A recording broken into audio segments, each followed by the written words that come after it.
प्रिय विद्यार्थियों नमस्कार। हिंदी की ऑनलाइन शिक्षण व्यवस्था में आप सबका हार्दिक अभिनंदन स्वागत।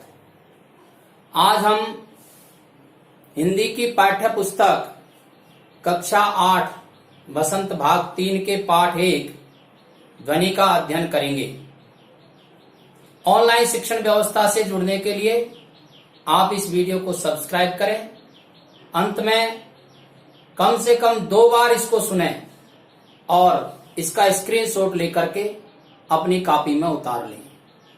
आज हम इस पाठ के परिचय और इस पाठ में आए शब्दार्थों के संबंध में चर्चा करेंगे। देखिए, पाठ 1 ध्वनि। ध्वनि शब्द के 2 अर्थ यहां निकल सकते हैं। ध्वनि भाषा की सबसे छोटी इकाई भी होती है जिसके और टुकड़े नहीं होते हैं, और ध्वनि आवाज को भी कहते हैं, पुकार को भी कहते हैं। तो यहां भाषा की सबसे छोटी इकाई का अर्थ न लेते हुए और आवाज और पुकार और संदेश के अर्थ में और इस पाठ का नाम ध्वनि रखा गया है।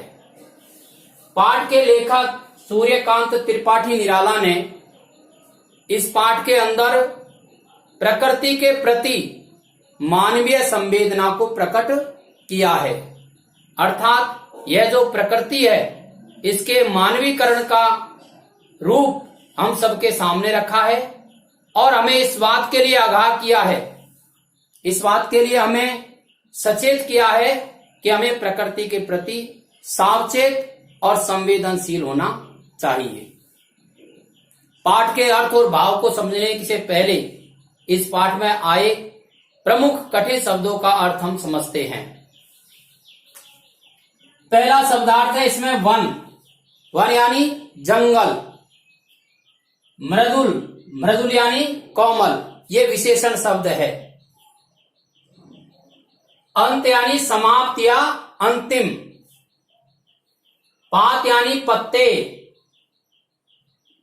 और गात मानी शरीर, ये संज्ञा शब्द है। पत्ते भी संज्ञा शब्द है।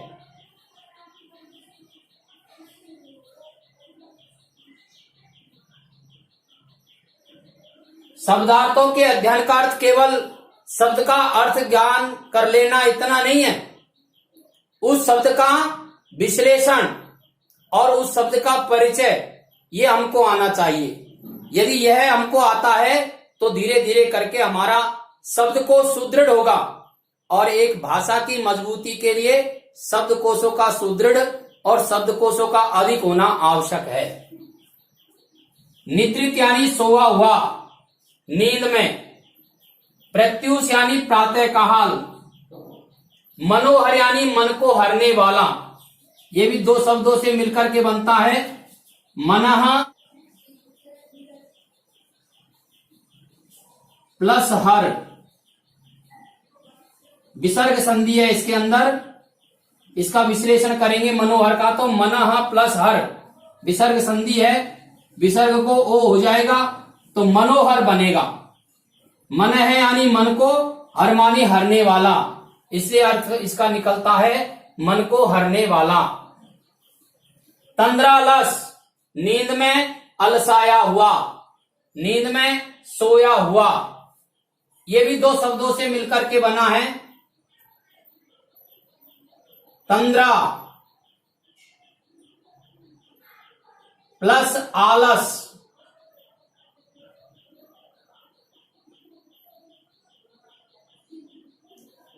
दीर्घ स्वर संधि है इसके अंदर, ये भी यहां लिख देते हैं हम।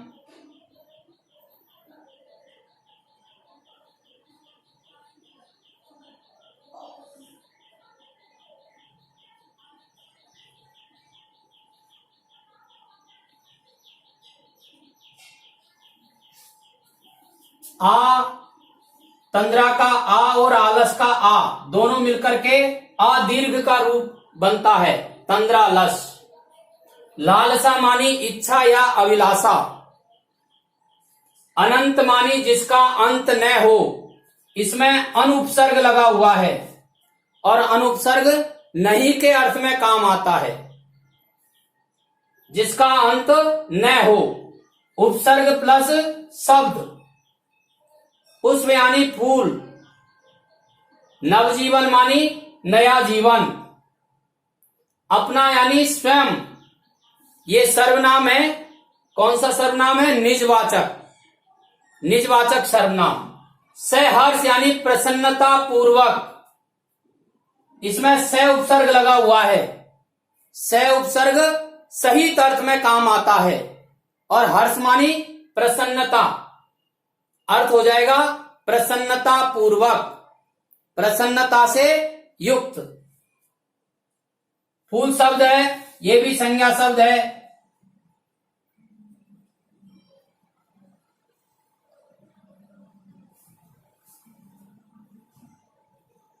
इस तरह से आज हमने इस पाठ के शब्दार्थ और इस पाठ का परिचय प्राप्त किया है।